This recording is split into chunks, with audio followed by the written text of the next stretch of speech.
Take it up more. Yeah.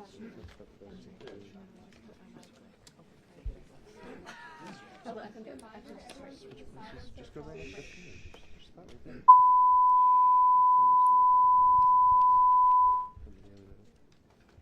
I think you can jump in right behind it.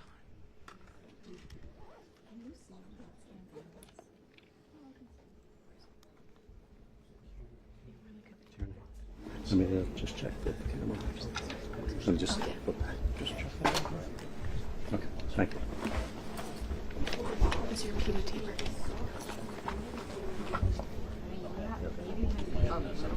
If you want to be on camera? Yeah, because his camera's blocked. Yeah, I don't understand why it wasn't set up opposite. Do we have any kind of warning? You're saying?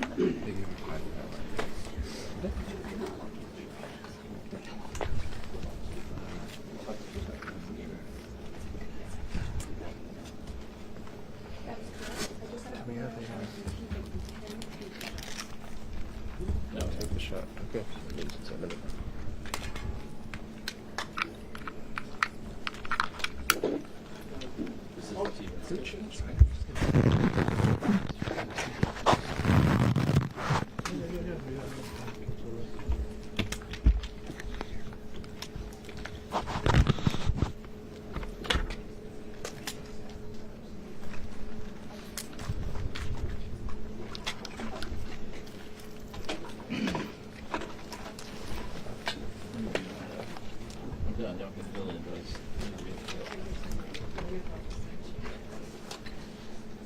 And please just be cognizant of this. Don't kick it. You will touch it. Mark, you'll take it.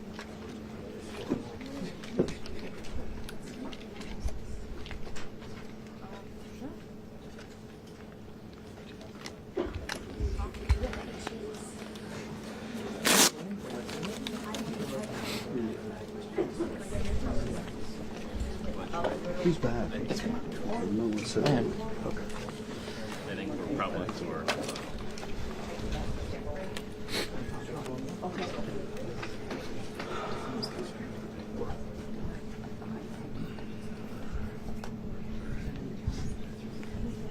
Alex, you want this? Not if I squeeze right through. I'm okay. You want it? Yes. Jim. Alex, go ahead and see me, Alex. Here is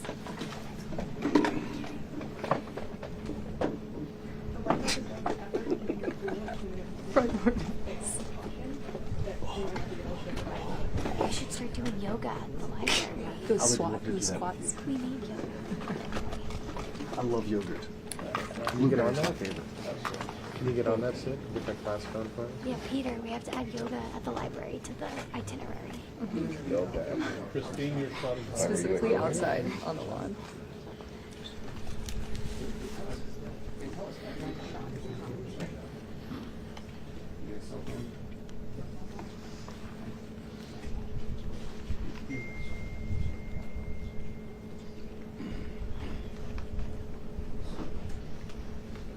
Sorry, something.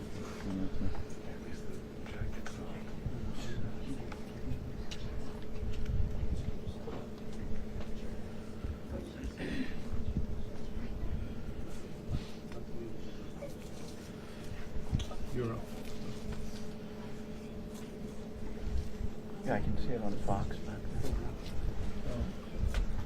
Jonathan, Yep. You're in the you're live in the shot. shot. Uh-huh. They're live on Fox right now. Okay. Thank you.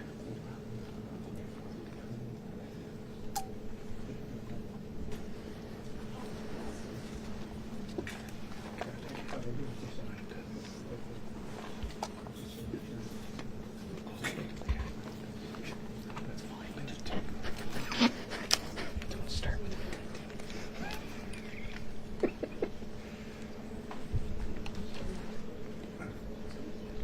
Here, watch out your lenses.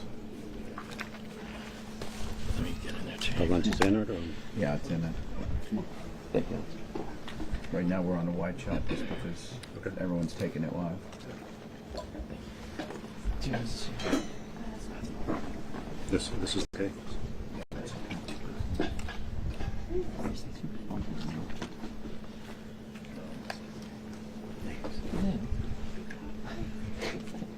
Just watch your left foot. Left foot? Yeah, you're fine. Left foot, left foot, left foot. Thank you.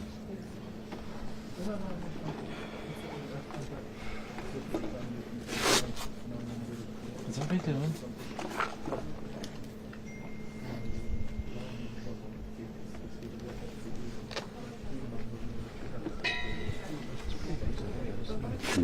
I can't believe they got us in this quickly.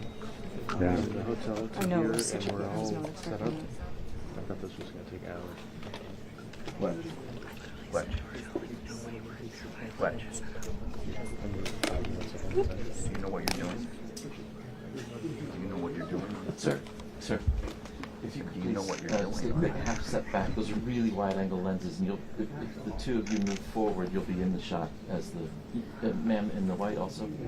The farther y'all press forward, the more you're going to be in these shots. They're super wide angle. Thanks, Julio. Thank you. Oh, it's for AV? Oh, no, it's Nothing for Alex. It's for Alex, we kick it over. Alex, we're actually waiting for you to get up there. Oh, no. Oh, no. Live speech. Right, so you're still in there for the walk-up? Yeah. Just, and then I'm going to push in. Okay.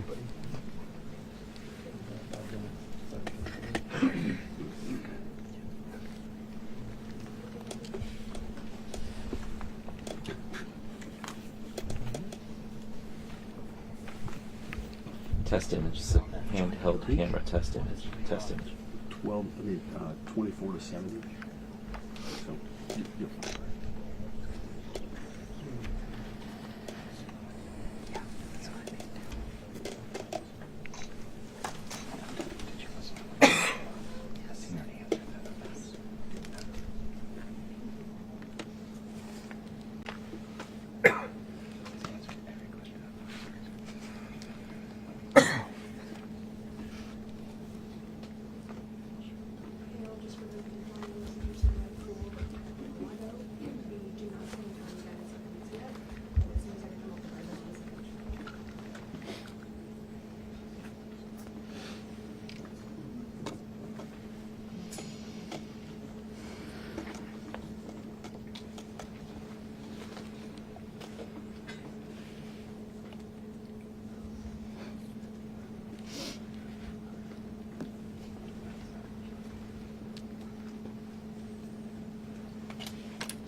Peter, how do you feel about that? I'm fine with that.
Keeps turning the ringer on. It's early, she could have just missed it. It's early, she could have had time to go buy one. Exactly.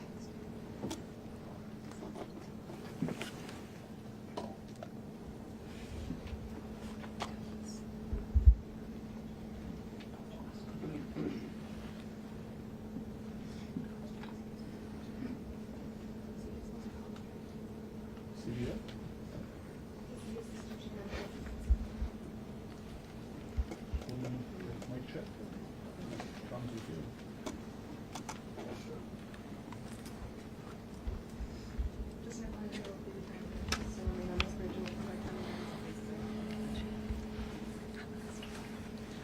So you told them with 20 seconds.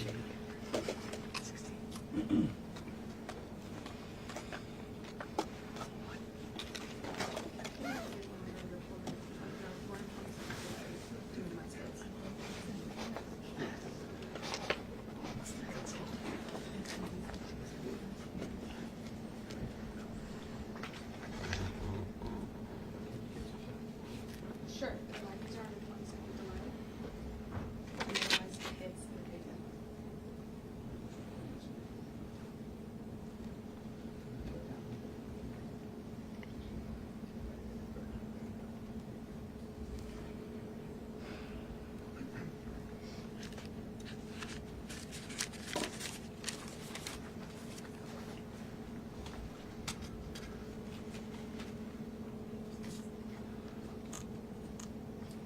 Mr. Chair, the soft tree warning is issued at 11:16.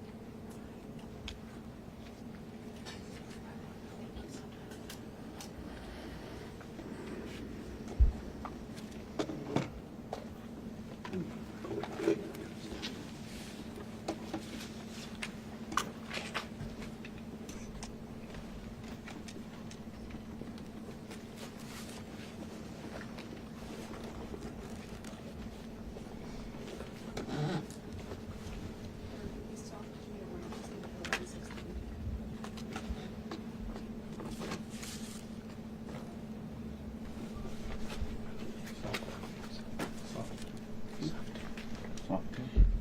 Soft. 2 minutes. Off to the soft side. 2 minutes.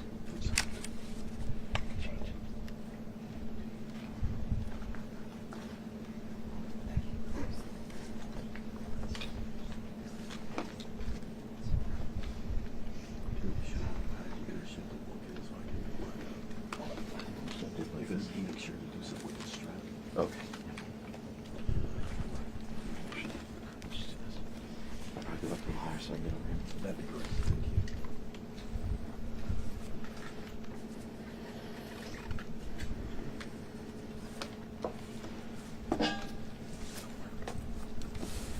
Thanks. You can stay here, great. You can stay. I can stay. Fine. Okay.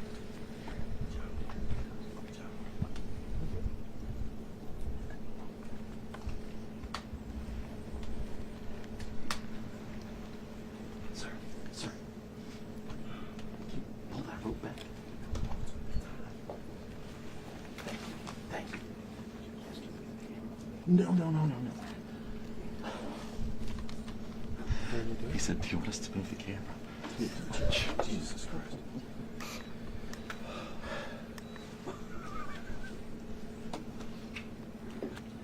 I remember my first day. This was your second cruise. 33 years ago. You get up.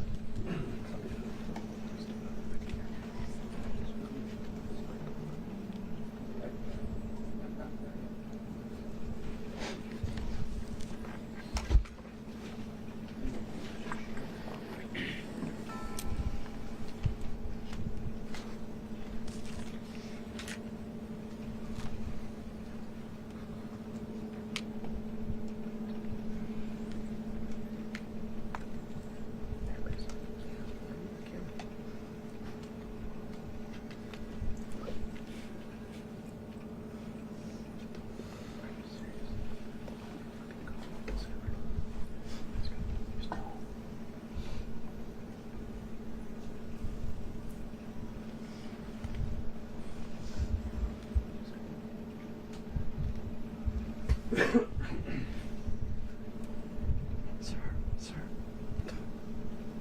Sir. If you can stay off the road. Thanks. You're moving the camera. Trust me.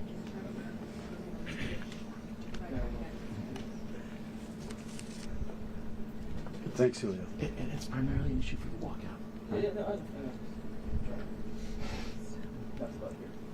The rope is pushing it. Thank you. Thank you. Thanks, Julio.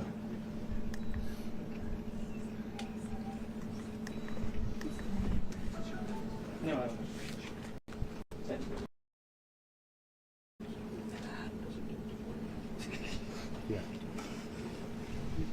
That's 16.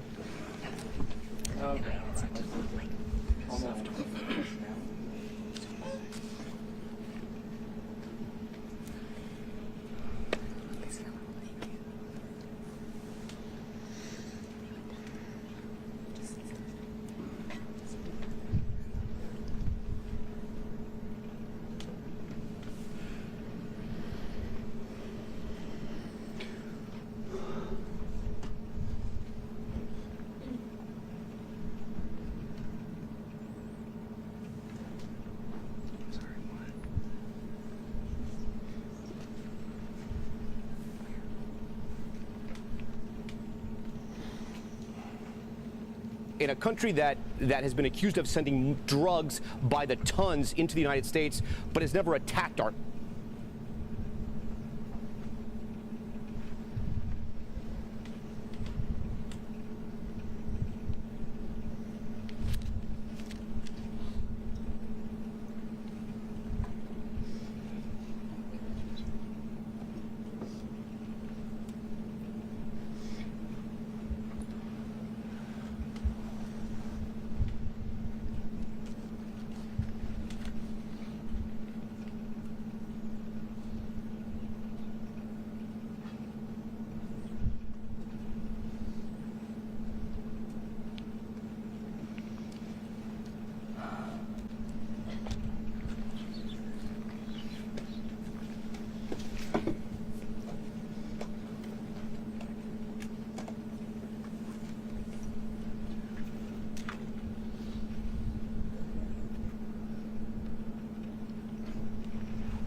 Oh, is it AI?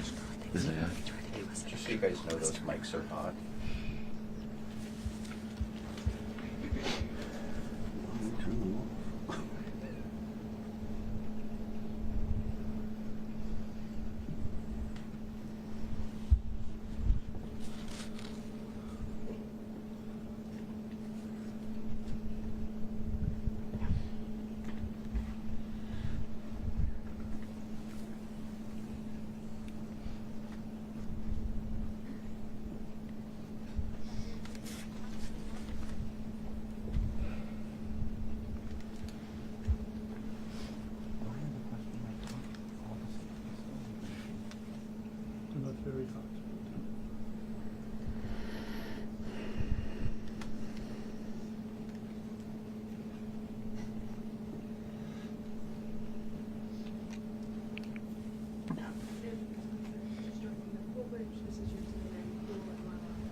saw she must have double headed. Oh, Peter got that.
The stove guy. Peter. Yep. No, one of the stove guys keeps talking in your shot. Yeah. They see it on the. Gotta watch it. This is good. Who is it? Your Yeah, foot right keeps now it's hitting okay. the tripod. Is it true? Yeah. With the lens? Yeah. You're not going to pay him? I will, but not right now. Not until he's come. Okay. Peter, which direction should I move my feet? To my right? To your right. Yeah. Is that better? Cool. Yeah. Again, it's in the shot. Okay. Yeah, just let me know. Just trying to figure it out. How about down here? Yeah, I mean that's fine. That's fine. Okay.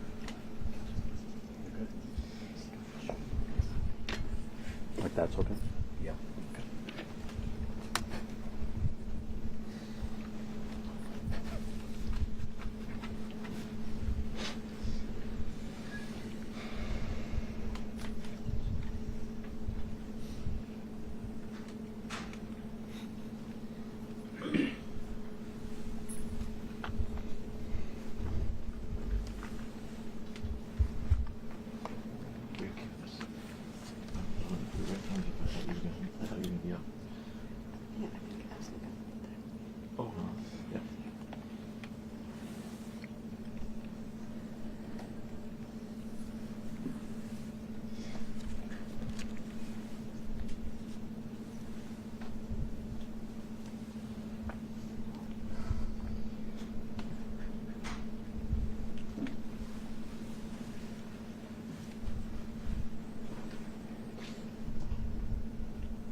that there's been reporting now that they are actually protecting some military installations. To give you an idea of sort of the military prowess, if you will, of Venezuela, it's just not there, that they have neighborhood watchmen, if you will, armed with machine guns protecting their military sites. But it all speaks to who's going to be in charge and who's going to take over. And it sounds like President Trump, at least from now, is not pushing for a regime change. Even though he's taken out the leader of the country, he's saying whoever comes next, he hopes is not like, but yeah, President.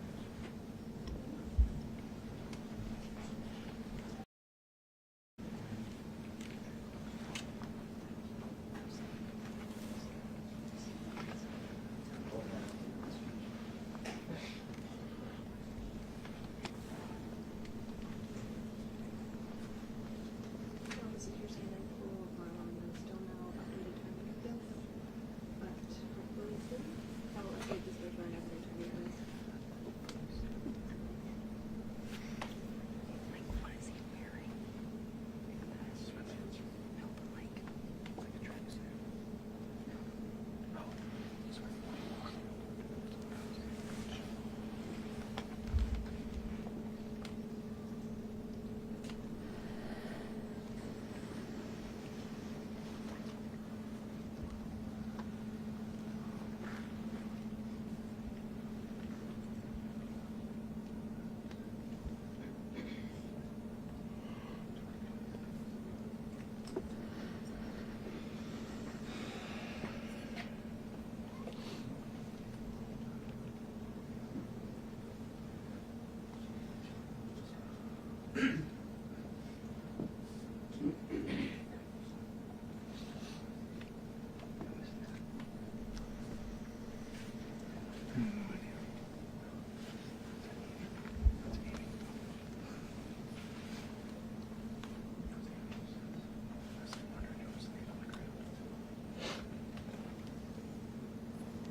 Yo.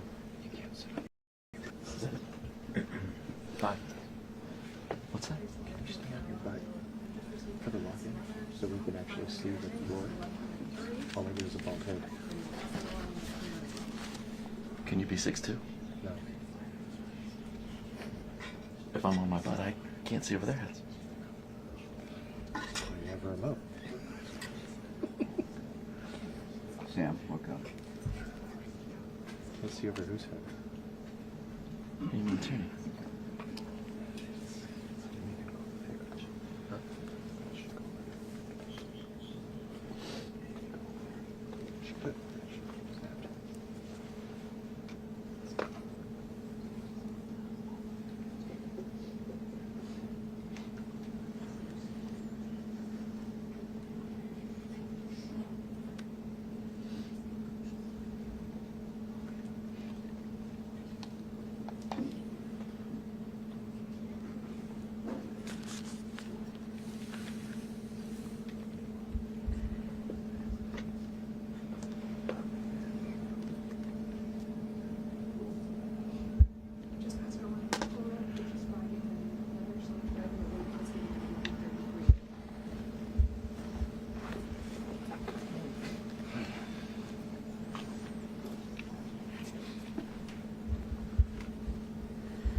Just coming in now.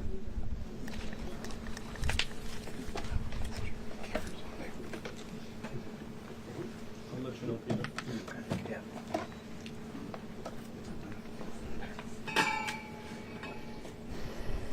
Watch out, watch out. Let's go. Here we go. Short time. Here we go. President is entering the room as a elected leader. Here it comes. Hello, everybody. Mr. President. Come on. Okay, thank you very much. This is big stuff. And we appreciate you being here. Late last night and early today, at my direction, the United States Armed Forces conducted an extraordinary military operation in the capital of Venezuela.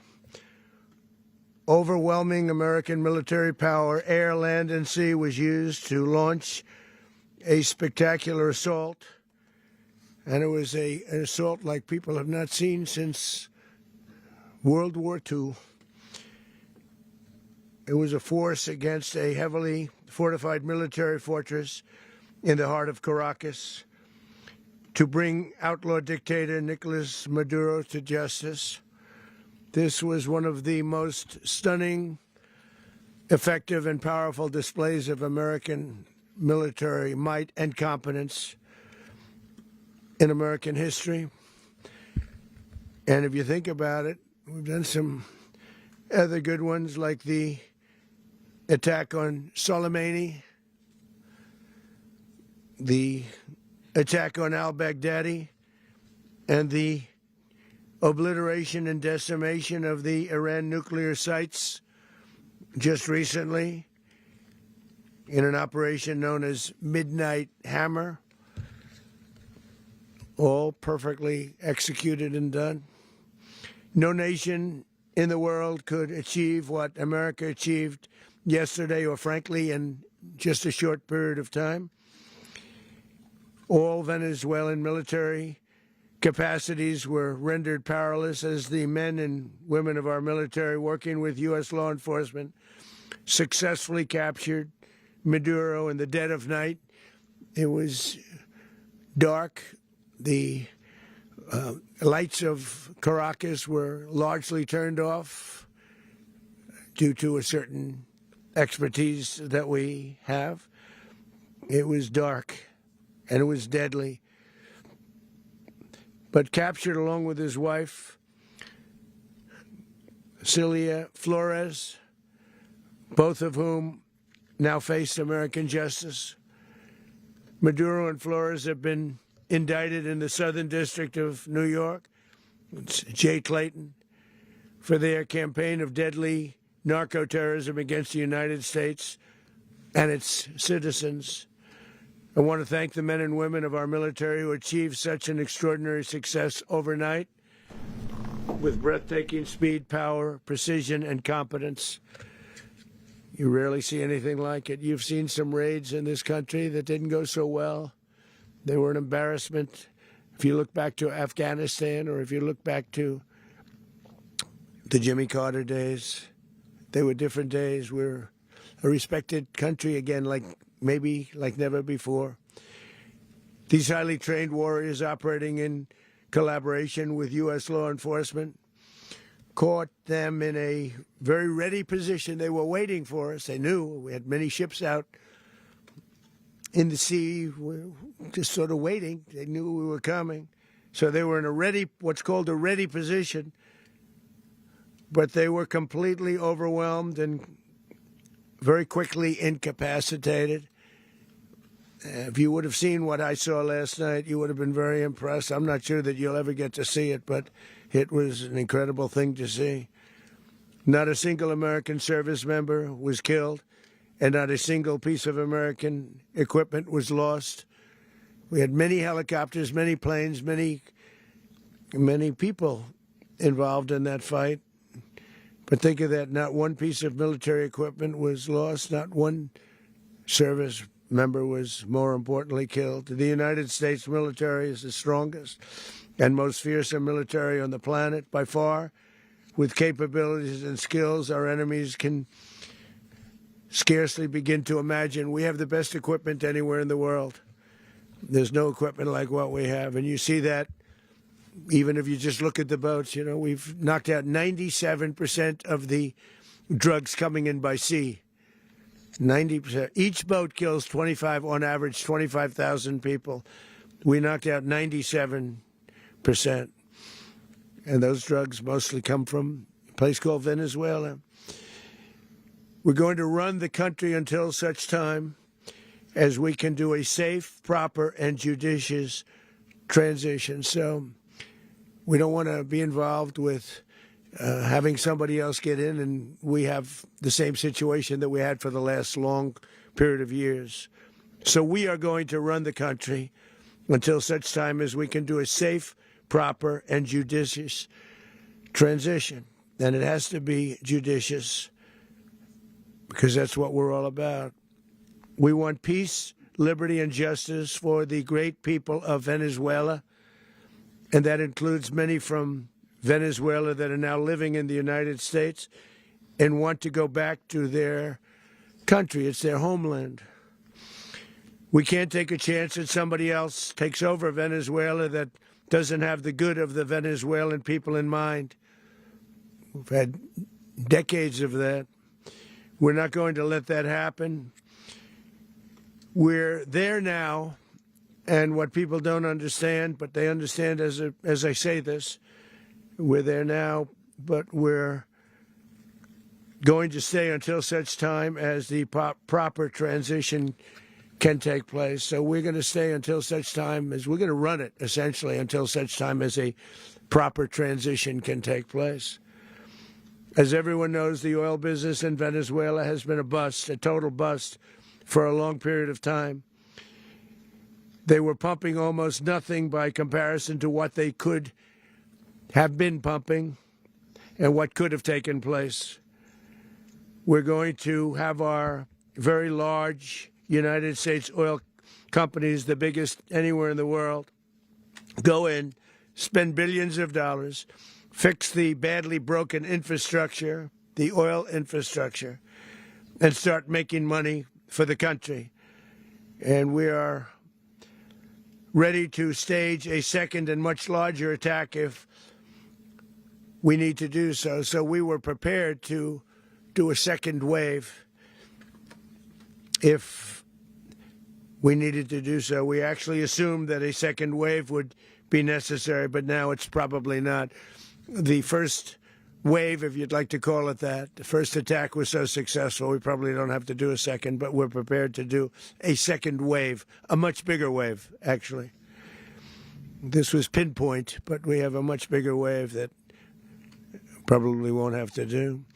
This partnership of Venezuela with the United States of America, a country that everybody wants to be involved with because of what we were able to do and accomplish, will make the people of Venezuela rich, independent, and safe. And it will also make the many, many people from Venezuela that are living in the United States extremely happy. They suffered. They suffered. So much was taken from them. They're not going to suffer anymore. The illegitimate dictator Maduro was the kingpin of a vast criminal network responsible for trafficking colossal amounts of deadly and illicit drugs into the United States. As alleged in the indictment, he personally oversaw the vicious cartel known as Cartel de las Solas, which flooded our nation with lethal poison, responsible for the deaths of countless Americans, the many, many Americans. Hundreds of thousands over the years of Americans died because of him. Maduro and his wife will soon face the full might of American justice and stand trial on American soil. Right now, they're on a ship. They'll be heading to, ultimately, New York. And then a decision will be made, I assume, between New York and Miami or Florida. But we have people where the overwhelming evidence of their crimes will be presented in a court of law. And I've seen it. I've seen what we have. It's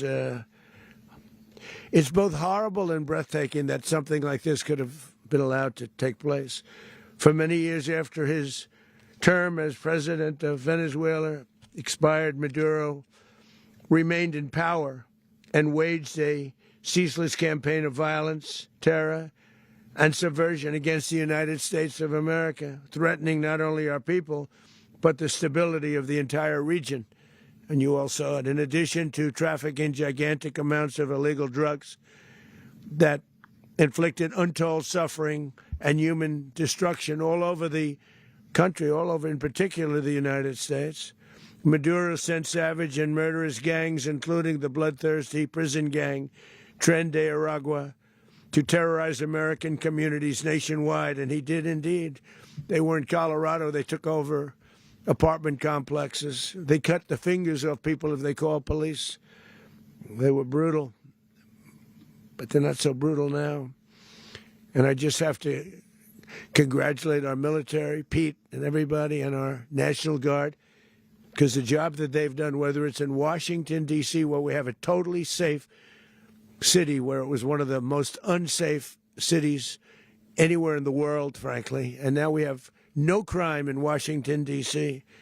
We haven't had a killing. We had the terrorist attack a few weeks ago. A little bit of a different kind of a threat, but we haven't had a killing in a long period of time, 6-7 months. We used to have on average two a week in Washington, our capital. We don't have that anymore. The restaurants are opening. Everyone's happy.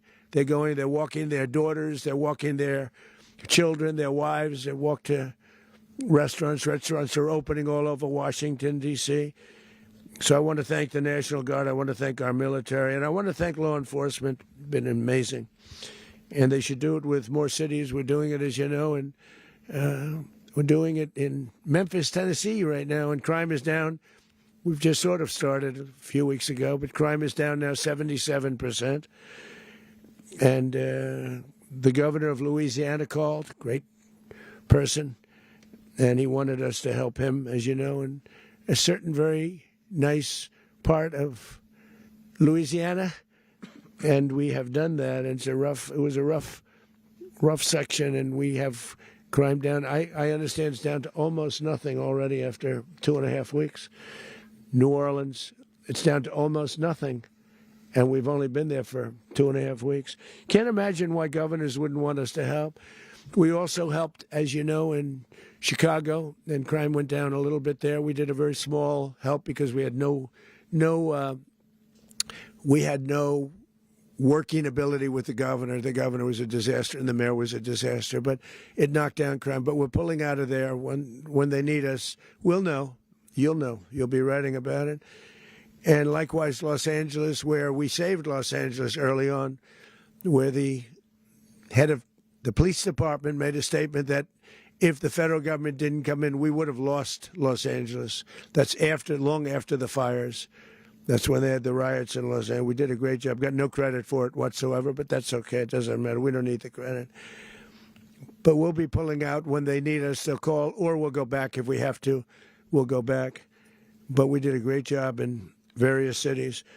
But the place that we're very proud of is Washington, D.C., because it's our nation's capital. We took it from being a crime-ridden mess to being one of the safest cities in the country. But the gangs that they sent raped, tortured, and murdered American women and children. They were in all of the cities I mentioned, Tren de Aragua. And they were sent by Maduro to terrorize our people, and now Maduro will never again be able to threaten an American citizen or anybody from Venezuela. There will no longer be threats For years, I've highlighted the stories of those innocent Americans whose lives were so heartlessly robbed by this Venezuelan terrorist organization. Really one of the worst. One of the worst. They say the worst. Americans like 12-year-old Jocelyn Nungary from Houston. Beautiful Jocelyn Nungary. What happened to her? They, as you know, they kidnapped, assaulted, and murdered by Tren de Aragua animals. They murdered Jocelyn and left her dead under the bridge. There was a bridge that will never be the same to so many people after seeing what happened. As I've said many times, the Maduro regime emptied out their prisons, sent their worst and most violent monsters into the United States to steal American lives. And they came from mental institutions and insane asylums. They came from prisons and jails. The reason I say both, they sound similar. Actually, prisons a little bit more hostile, a little bit tougher. A mental institution isn't as tough as an insane asylum, but we got them both. They sent from their mental institutions. They sent from their jails, prisons. They were drug dealers. They were drug kingpins. They sent everybody bad into the United States, but no longer. And we have now a border where nobody gets through. In addition, Venezuela unilaterally seized and stole American oil, American assets, and American platforms, costing us billions and billions of dollars. They did this a while ago, but we never had a president that did anything about it. They took all of our property. It was our property. We built it. And we never had a president that decided to do anything about it. Instead, they fought wars that were 10,000 miles away. We built Venezuela oil industry with American talent, drive, and skill, and the socialist regime stole it from us during those previous administrations, and they stole it through force. This constituted one of the largest thefts of American property in the history of our country. Considered the largest theft of property in the history of our country. Massive oil infrastructure was taken like we were babies, and we didn't do anything about it. I would have done something about it. America will never allow foreign powers to rob our people or drive us back into and out of our own hemisphere. That's what they did. Furthermore, under the now deposed dictator Maduro, Venezuela was increasingly hosting foreign adversaries in our region and acquiring menacing offensive weapons that could threaten U.S. interests and lives. And they used those weapons last night. Potentially in league with the cartels operating along our border. All of these actions were in gross violation of the core principles of American foreign policy, dating back more than 2 centuries. And not anymore. All the way back, it dated to the Monroe Doctrines. And the Monroe Doctrine is a big deal. But we've superseded it by a lot. By a real lot. They now call it the Monroe Document. I don't know. It's Monroe Doctrine. We sort of forgot about it. It was very important, but we forgot about it. We don't forget about it anymore. Under our new national security strategy, American dominance in the Western Hemisphere will never be questioned again. Won't happen. So just in concluding, for decades, other administrations have neglected or even contributed to these growing security threats in the Western Hemisphere. Under the Trump administration, we are reasserting American power in a very powerful way in our home region. And our home region is very different than it was just a short while ago. The future will be, and we did this in my first term.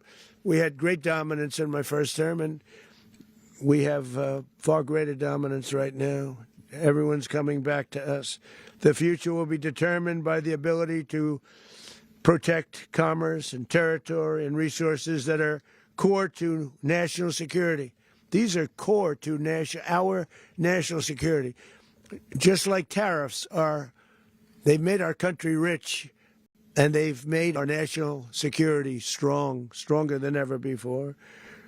But these are the iron laws that have always determined global power. And we're going to keep it that way. We will secure our borders. We will stop the terrorists. We will crash the cartels. And we will defend our citizens against all threats, foreign and domestic. Other presidents may have lacked the courage or whatever to defend America. But I will never allow terrorists and criminals to operate with impunity against the United States. This extremely successful operation should serve as warning to anyone who would threaten American sovereignty or endanger American lives. Very importantly, the embargo on all Venezuelan oil remains in full effect. The American Armada remains poised in position, and the United States retains all military options until United States demands have been fully met and fully satisfied. All political and military figures in Venezuela should understand what happened to Maduro can happen to them, and it will happen to them if they aren't just fair, even to their people. The dictator and terrorist, Maduro, is finally gone, and Venezuela people are free. They're free again. It's been a long time for them, but they're free. America is a safer nation this morning. It's a prouder nation this morning because it didn't allow this horrible person and this country that was doing very bad things to us. It didn't allow it to happen. And the Western Hemisphere is right now a much safer place to be. So I want to thank everybody for being here. I want to thank General Raisin Kane. He's a fantastic man. I've worked with a lot of generals. I worked with some I didn't like. I worked with some I didn't respect. I worked with some that just weren't good. But this guy is fantastic. I watched last night one of the most precise attacks on sovereignty. I mean, it was an attack for justice. And I'm very proud of him, and I'm very proud of our Secretary of War, Pete Hegseth, who I'm going to ask to say a few words. Thank you very much. Mr. President, can you explain how the U.S. will run Venezuela? Well, thank you, Mr. President. Finally, a commander-in-chief the world respects and the American people deserve. And as the President said, words can barely capture the bravery and the power and the precision of this historic operation. A massive joint military and law enforcement raid flawlessly executed by the greatest Americans our country has to offer. American warriors are second to none, the best in the world and the best of our country. What all of us witnessed last night was sheer guts and grit, gallantry and glory of the American warrior. I'm simply humbled by such men. And I tip my hat to our chairman, Dan Raisin Kane, and all those Americans who stood watch last night. Our warriors are the elite of America, and again, President Trump has your back. No other country on planet Earth, and it's not even close, could pull this kind of operation off. And no other president has ever shown this kind of leadership, courage, and resolve, the most powerful combination the world has ever seen. As the president said, our adversaries remain on notice. America can project our will anywhere, anytime. The coordination, the stealth, the lethality, the precision, the very long arm of American justice, all on full display in the middle of the night. Nicolas Maduro had his chance, just like Iran had their chance, until they didn't and until he didn't. He effed around, and he found out. President Trump is deadly serious about stopping the flow of gangs and violence to our country. Deadly serious about stopping the flow of drugs and poison to our people. Deadly serious about getting back the oil that was stolen from us. And deadly serious about reestablishing American deterrence and dominance in the Western Hemisphere. This is about the safety, security, freedom, and prosperity of the American people. This is America first. This is peace through strength. And the United States War Department is proud to help deliver it. Welcome to 2026, and under President Trump, America is back. I'd like to welcome now our chairman, Chairman Raisin Cain, to give a few more details about the operation. Mr. Chairman. Thank you, Mr. Secretary. Thank you, Mr. President, and good morning. Last night, on the order of the President of the United States and in support of a request from the Department of Justice, as the President said, the United States military conducted an apprehension mission in Caracas, Venezuela, to bring to justice two indicted persons, Nicolas and Cecilia Maduro. This operation, known as Operation Absolute Resolve, was discreet, precise, and conducted during the darkest hours of January 2nd and was the culmination of months of planning and rehearsal, an operation that, frankly, only the United States military could undertake. What I'd like to do this morning is talk to you through some of the preparation and the details without compromising any of our tactics, techniques, and procedures. There is always a chance that we'll be tasked to do this type of mission again. Our interagency work began months ago and built on decades of experience of integrating complex air, ground, space, and maritime operations. While the past 2 decades have honed the skills of our special operations forces, this particular mission required every component of our joint force, with soldiers, sailors, airmen, Marines, and Guardians working in unison with our intelligence agency partners and law enforcement teammates in an unprecedented operation. We leveraged our unmatched intelligence capabilities and our years of experience in hunting terrorists, and we could not have done this mission without the incredible work by various intelligence agencies, including the CIA, NSA, and NGA. We watched, we waited, we prepared, we remained patient and professional. This mission was meticulously planned, drawing lessons from decades of missions over the last many years, many missions over these last many years. This was an audacious operation that only the United States could do. It required the utmost of precision and integration within our joint force. And the word integration does not explain the sheer complexity of such a mission. An extraction so precise it involved more than 150 aircraft launching across the Western Hemisphere in close coordination, all coming together in time and place to layer effects for a single purpose: to get an interdiction force into downtown Caracas while maintaining the element of tactical surprise. Failure of one component of this well-oiled machine would have endangered the entire mission, and failure is never an option for America's joint force. Those in the air over Caracas last night were willing to give their lives for those on the ground and in the helicopters. Let me talk a little bit about the preparation. After months of work by our intelligence teammates to find Maduro and understand how he moved, where he lived, where he traveled, what he ate, what he wore, what were his pets, in early December, our force was set pending a series of aligned events. Key was choosing the right day to minimize the potential for civilian harm and maximize the element of surprise, and minimize the harm to the indicted personnel so, as the President said, they could be brought to justice. And as the President said earlier today, weather in Venezuela is always a factor this time of the year. And over the weeks through Christmas and New Year's, the men and women of the United States military sat ready, patiently waiting for the right triggers to be met and the President to order us into action. Last night, the weather broke just enough, clearing a path that only the most skilled aviators in the world could maneuver through. Ocean, mountain, low cloud ceilings.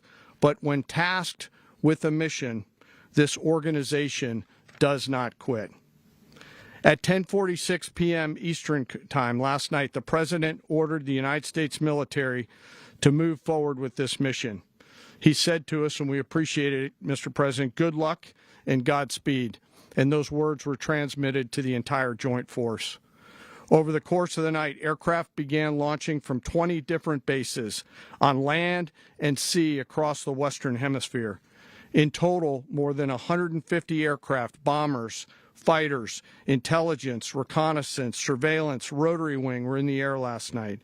Thousands and thousands of hours of experience were airborne. Our youngest crew member was 20, and our oldest crew member was 49. And there's simply no match for American military might.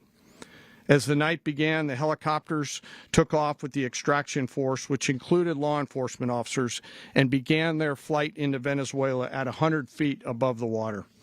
As they approached Venezuelan shores, the United States began layering different effects provided by Spacecom, Cybercom, and other members of the interagency to create a pathway. Overhead, those forces were protected by aircraft from the United States Marines, the United States Navy, the United States Air Force, and the Air National Guard.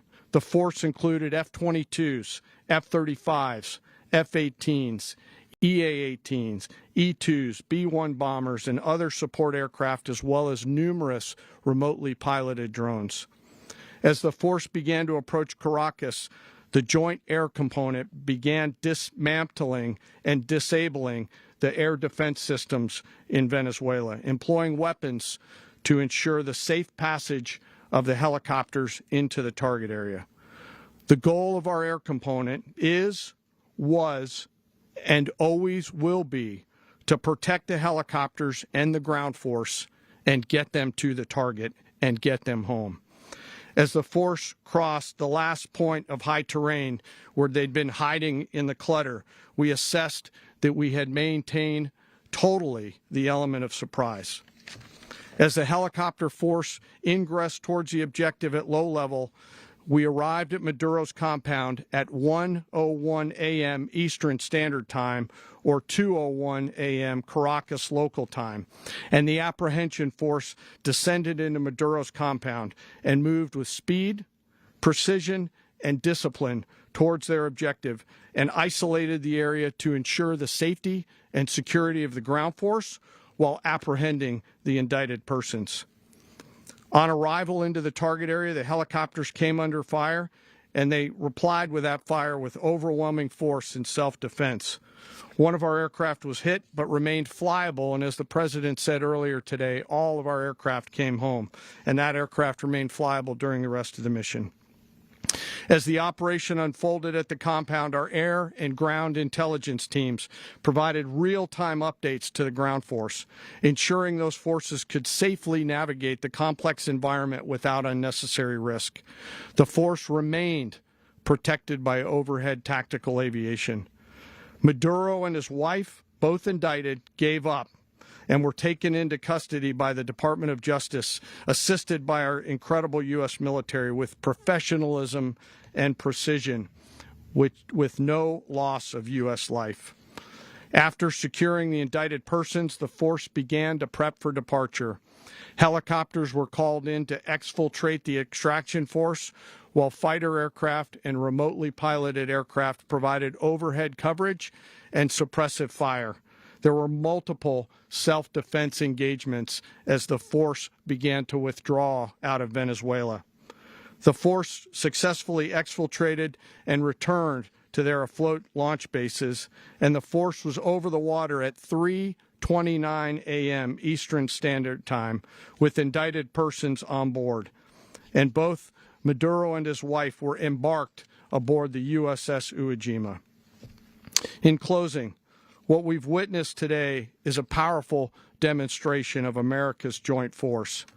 We think, we develop, we train, we rehearse, we debrief, we rehearse again and again, not to get it right, but to ensure that we cannot get it wrong. Our jobs are to integrate combat power so when the order comes, we can deliver overwhelming force at the time and the place of our choosing against any foe anywhere in the world.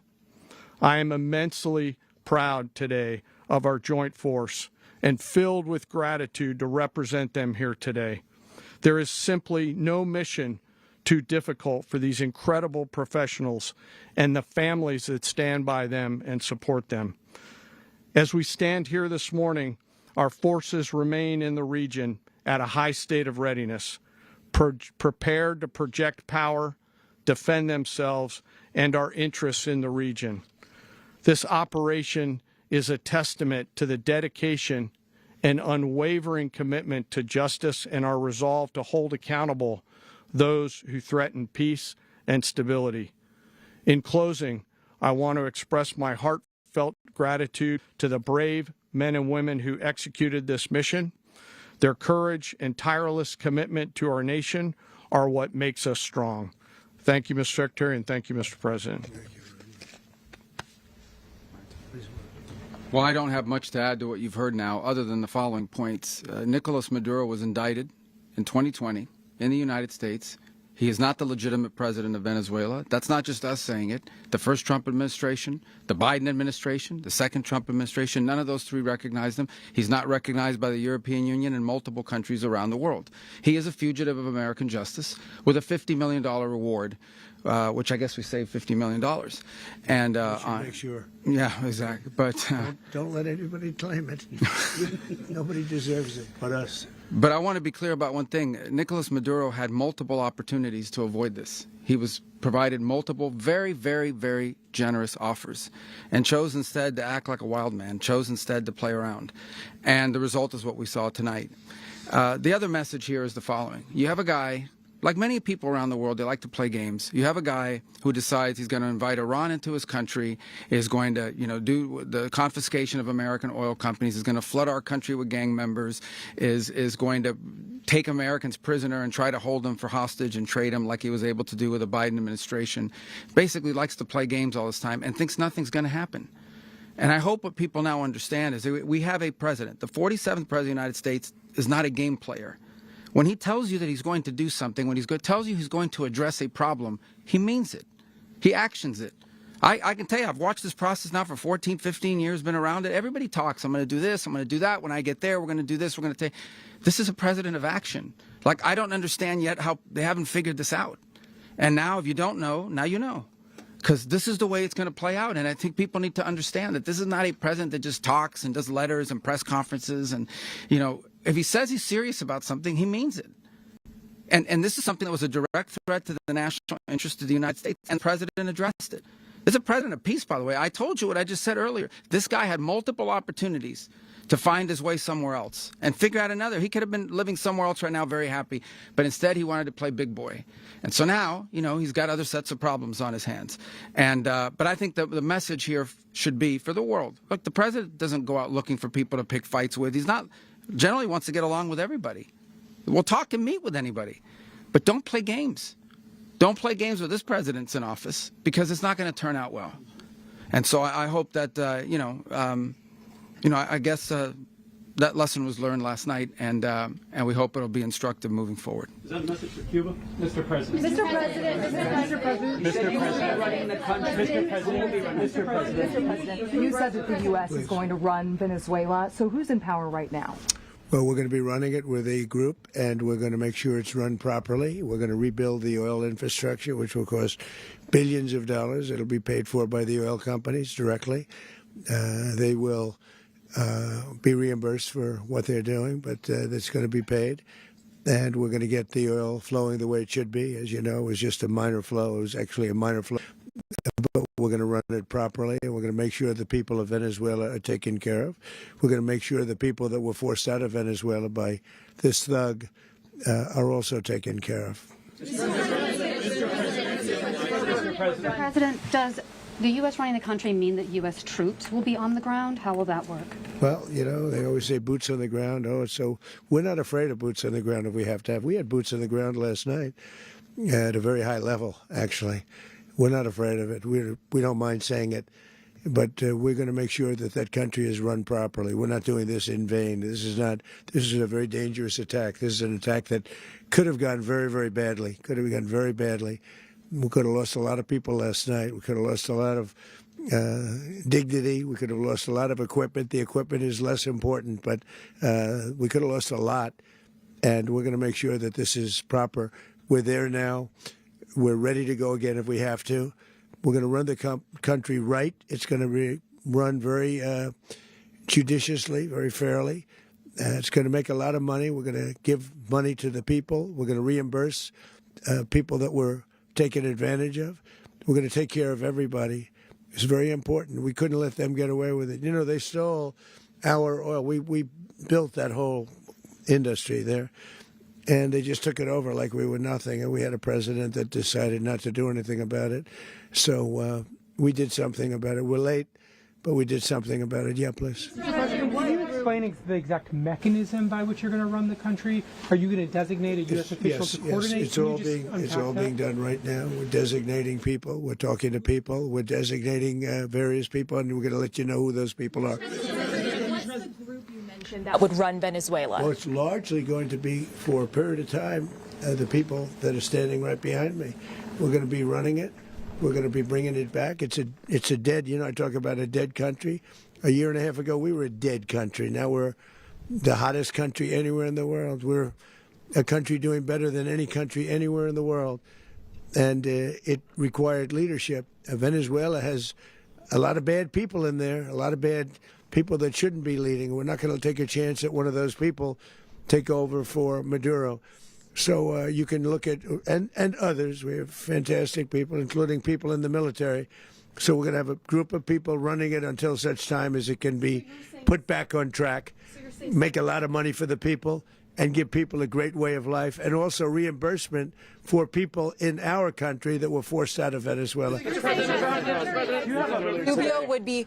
You said earlier today that you weren't going to back Machado to come back and be the opposition leader in your Fox and Friends interview. And then you also mentioned the vice president of Venezuela. Are you going to work with the vice president of Venezuela, or how do you foresee the relationship going? I understand she was just sworn in, but she was, as you know, picked by Maduro. So Marco's working on that directly. He's just had a conversation with her, and she's essentially willing to do what we think is necessary to make Venezuela great again. Very simple. Mr. President, Colombian President Gustavo Petro, a couple weeks ago, you said he's got to watch his ass. And today he said he's not concerned about anything happening to him in the aftermath of this operation. So just what your message is about that. Well, he has cocaine mills. He has factories where he makes cocaine. And, yeah, I think I stick by my first statement. He's making cocaine. They're sending it into the United States. So he does have to watch his ass. Mr. President, did you notify any members of Congress in advance? Marco, do you want to talk about that? Because you were involved in it. Sure. We called members of Congress immediately after. This was not the kind of mission that you can do congressional notification on. It was a trigger-based mission in which conditions had to be met night after night. We watched and monitored that for a number of days. So it's just simply not the kind of mission you can call people and say, hey, we may do this at some point in the next 15 days.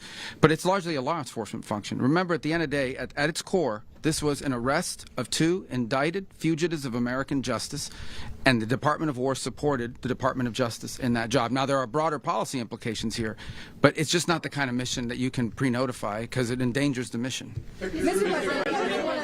Plus, if I could add one thing to that, Congress has a tendency to leak. This would not be good. If they leaked, General, I think it would have been maybe a very different result. But I have to say, they knew we were coming at some point, We had a lot of ships out there. They sort of knew we were coming. We went there. But Congress will leak, and we don't want leakers. Mr. President, you were one of the only people to watch this all play out live. What was Maduro doing when the U.S. forces entered what I assume would be his home? And also, was there any point where the U.S. was considering if Maduro pushed back or resisted killing Maduro? It could have happened. It could have happened. He was trying to get into a safe place. The safe place is all steel. And he wasn't able to make it to the door because our guys were so fast. They went through the opposition so fast. And there was a lot of opposition. People were wondering, did we get them by surprise? Sort of surprised, but they were waiting for something. It was a lot of opposition. There was a lot of gunfire. You saw some of it today. But he was trying to get to a safe place, which wasn't safe because we would have had the door blown up in about 47 seconds, they say on average, regardless of how thick the steel was. It was a very thick door. It was a very heavy door, but he was unable to get to that door. He made it to the door. He was unable to close it. So where's Maduro? Go ahead, finish. Where is Maduro going to be in the time being right now? Do you know his exact Well, whereabouts? eventually, ultimately, in the near future, he's going to be brought to New York. And where is he going to be held? Where is he going to be held in New York? Do you know? That's going to be up to the officials that do these things. Mr. President, the U.S. has something of a mixed track record of ousting dictators without necessarily a plan for what comes afterwards. Not with Did me, that weigh on your decision? Well, that's when we had different presidents, but with me, that's not true. With me, we've had a perfect track record of winning. We win a lot, and we win. If you look at Soleimani, you look at al-Baghdadi, you look at the Midnight Hammer. Midnight Hammer was incredible. Right now, you wouldn't have peace in the Middle East. We have essentially peace in the Middle East because of that. If we weren't successful with Midnight Hammer, you wouldn't have peace in the Middle East. So, with me, you've had a lot of victory. You've had only victories. You've had no losses. Yeah. Mr. President, can you? How long do you expect the U.S. to run Venezuela, and how soon do you want the Venezuelan people to hold elections? So I'd like to do it quickly, but it takes a period of time. You know, we're rebuilding. We have to rebuild their whole infrastructure. The infrastructure is rotted. It's actually very dangerous. It's blow-up territory. Oil is very dangerous. It's a very dangerous thing to take out of the ground. Can kill a lot of people. It has killed a lot of people doing just that. The infrastructure is old. It's rotted. Much of it is stuff that we put there 25 years ago, and we're going to be replacing it. And we're going to take a lot of money out so that we can take care of the country. Yeah. Are you saying that Secretary Rubio and Mr. President, China, Russia, and Iran have interests in Venezuela. How does this operation affect your relationships with them when it comes to the oil and the drugs? And Russia, Russia when we get things straightened out. But in terms of other countries that want oil, we're in the oil business. We're going to sell it to them. We're not going to say we're not going to get it. In other words, we'll be selling oil. Probably in much larger doses because they couldn't produce very much because their infrastructure was so bad. So we'll be selling large amounts of oil to other countries, many of whom are using it now, but I would say many more will come. Are you saying that, Mr. President, are you saying that? Oh, Mr. President, thank you. What is your message to the people of Venezuela today? Of course, the civilian population specifically, they have a lot of questions. What is your message to the people of Venezuela? That you're going to have peace, justice. You're going to have some of the riches that you should have had for a long period of time. It was stolen from you. But you're going to have peace and you're going to have safety. You're going to have justice. You're going to have a country. You're going to have a real country. You're going to have potentially a great country. You know, if you go back 20 years, maybe even a little longer ago, that was a great country. And they destroyed it. Remember I said that if we lose this election, the United States will be Venezuela on steroids. That's what would have happened. Had we lost the election, the 2024 election, we suffered so badly. When you look at the border from 2020, what they did, what Joe Biden administration did to our country should never be forgotten. But if we had to go through another year of that, we would be exactly where Venezuela was in terms. I used to say, if they win, we're going to be Venezuela on steroids, and that's what would have happened. President, thank you. Are you saying that Secretary Hegseth and Rubio are going to be running Venezuela, and will you be sending in U.S. military troops to provide? They're going to be a team that's working with the people of Venezuela to make sure that we have Venezuela right. Because for us to just leave, who's going to take over? I mean, there is nobody to take over. You have a vice president who's been appointed by Maduro. And right now she's the vice president, and she's, I guess, the president. She was sworn as president just a little while ago. She had a long conversation with Marco, and she said, we'll do whatever you need. I think she was quite gracious, but she really doesn't have a choice. We're going to have this done right. We're not going to just do this with Maduro, then leave like everybody else, leave and say, let it go to hell. If we just left, it has zero chance of ever coming back. We'll run it properly. We'll run it professionally. We'll have the greatest oil companies in the world go in and invest billions and billions of dollars and take out money, use that money in Venezuela.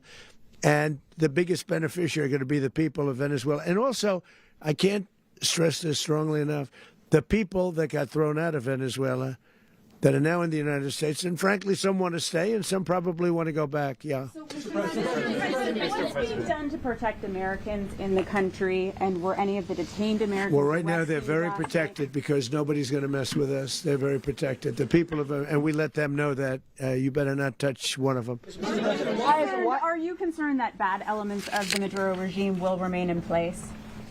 Well, we know who they are. We're on them, and they're acting much differently now than they would have acted 2 days ago. Okay, wait, behind you, please. Mr. President, why is running a country in South America America first? Well, I think it is because we want to surround ourselves with good neighbors. We want to surround ourselves with stability. We want to surround ourselves with energy. We have tremendous energy in that country. It's very important that we protect it.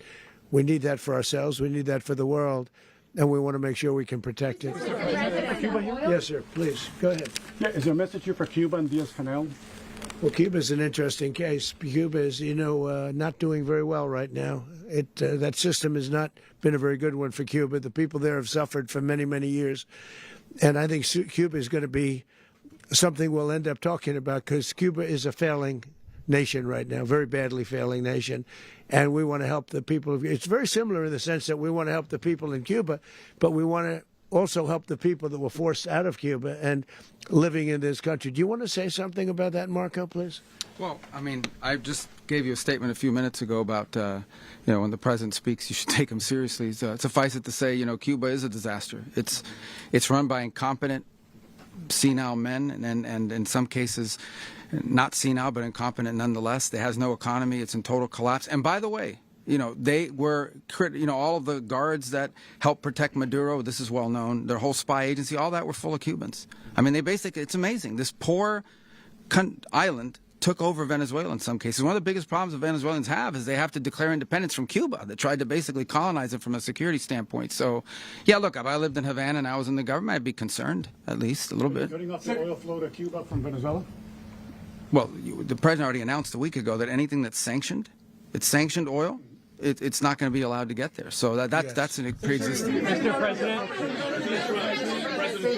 The answer is yes. Mr. President. Yes. Is the U.S. aware of the location of opposition leader Machado, and have you been in contact with her? No, we haven't. No, we haven't. Mr. President, How many hesitations about Machado? Mr. President, on Monday. Oh, I think it would be very tough for her to be the leader. She doesn't have the support within or the respect within the country. She's a very nice woman, but she doesn't have the respect to be the Mr. leader. President, is it possible that the U.S. ends up administrating Venezuela for years?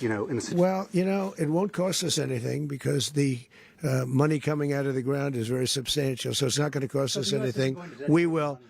Well, we want safety there. We want to be surrounded by countries that aren't housing all of our enemies all over the world. That's what was happening, and you don't want to have that.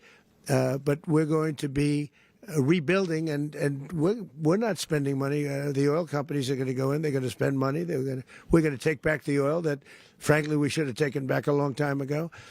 A lot of money is coming out of the ground. We're going to get reimbursed for all of that. We're going to get reimbursed for everything that we spend. So it's going to be a very important. This is a very big evening that took place last night. We have to be surrounded by safe, secure countries, and we also have to have energy. Very important. We have to have energy that's real energy, not where they're getting 4% and 5% of the energy out of the ground. You take a look. It was such a disaster. So what's going to happen with Venezuela, I think, over the next period of a year is going to be a great thing, and the people of Venezuela will be the biggest beneficiaries. Mr. President, U.S. military. Mr. President, thank you. What did you last speak to Maduro about when you spoke? And is the Well, U.S. I don't want to get at war into with the Venezuela? conversations, but I did have conversations with him, and I said, you got to surrender. And I actually thought he was pretty close to doing so, but now he wished he did, yeah. Mr. President, can you that Maduro is responsible for drug terrorists who was convicted on many drug trafficking? Can you explain how these two situations are Well, different? as you know, the winning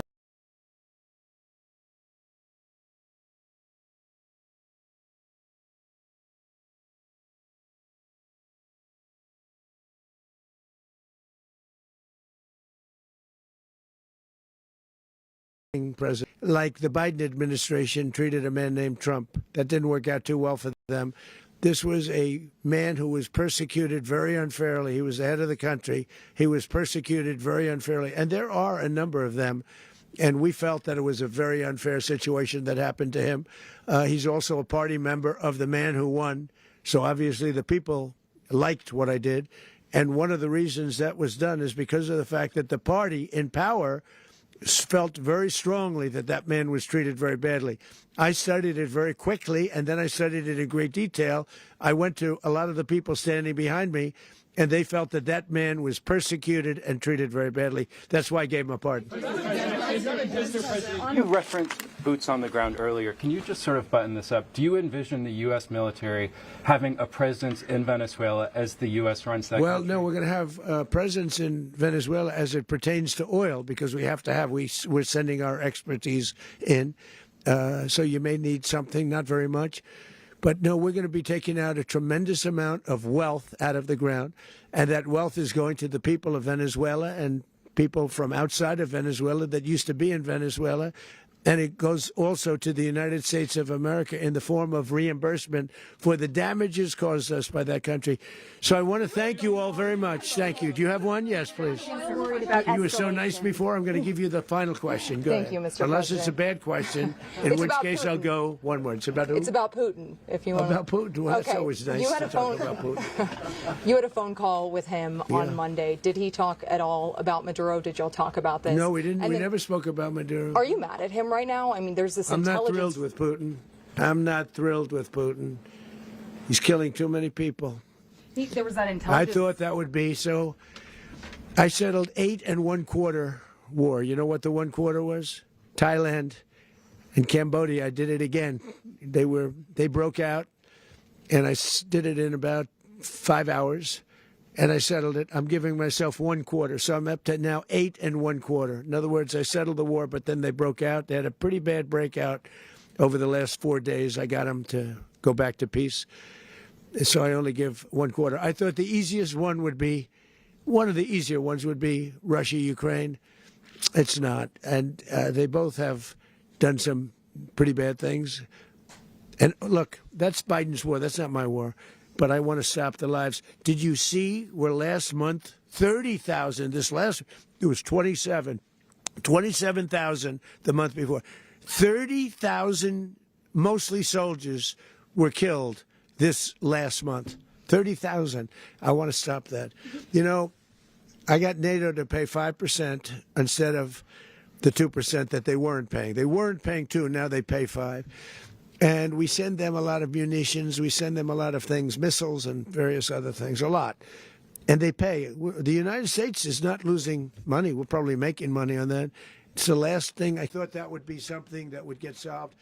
We have Mr. Witkoff here. I think that we're making progress, but that's a war that should have never happened. If I were president, it would have never happened. Putin says it. Everybody says it. If I were president, that would have never happened. But I inherited that war.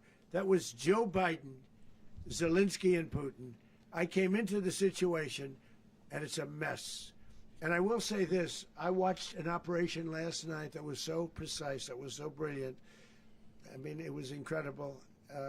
If we had our people, like this general and our people involved, that war would not have gone on very long, that I can tell you. told me That war, to use an old term, that war has become a bloodbath, and we want it to get stopped. Thank you very much.